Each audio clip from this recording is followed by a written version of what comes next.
Tomorrow, the daughter of Mrs. Yvonne Freeman will be burying her mother, who might have been saved had it not been taken emergency medical workers more than 3 hours to make it through the snow-choked streets of her neighborhood.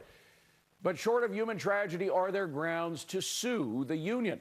Attorney Meg Strickler says there's no room to sue, but attorney Kelly Sandin says, yep, time to lawyer up. All right, Kelly, in addition to this incident, there is the baby that died because apparently an ambulance was stuck in the snow. If it is shown, if it can be proved, as this councilman just alleges, that the union was to blame for all this, can the parents sue the union? Yes.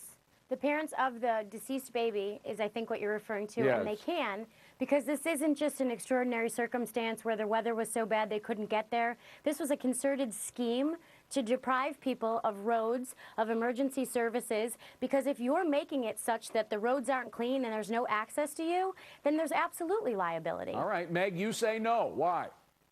Absolutely not.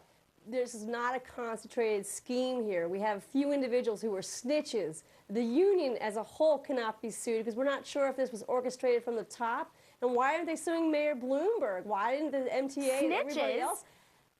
Well, maybe, hold on a second. Maybe, Kelly, I mean, the fact that you don't sue the mayor doesn't necessarily mean that you can't sue somebody else. I mean, maybe both institutions could be sued. Absolutely, right, and to say that these guys are snitches, these are Kelly, guys go ahead, with... take that one.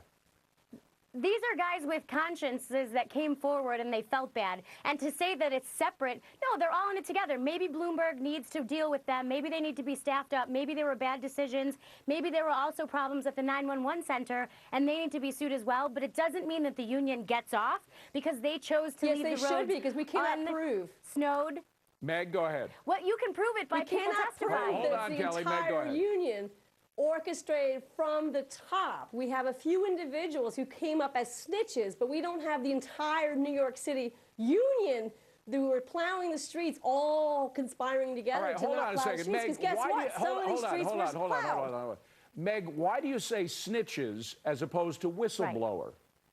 All right. I mean, let's not get into semantics. The people that told the story of what happened. Because one term is derogative and the other term is heroic.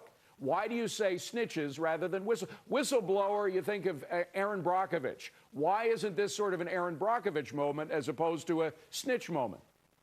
I look at this as a snitch moment because, again, it's only a few people involved here. Again, it's not the entire, because guess what? There were streets that were plowed. Manhattan's huge. But I got to tell you, I live in Manhattan. I have in 30 years. I've never seen a situation as bad as this. I have an apartment there, too. I've been there. No, yeah, but I've lived there every year for 30 years, and I still do.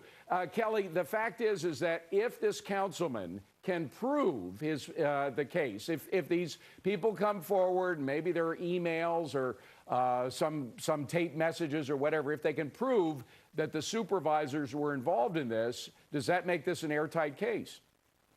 Sure, because it's a conspiracy to defraud people. They're paying their tax money to have these streets and sanitations, to have the roads cleaned. Yes. Does it make it an airtight case for the parents of the deceased baby? No, because maybe the condition was such that if they had gotten there on time, the baby wouldn't have survived. But do they have a great case? Yes.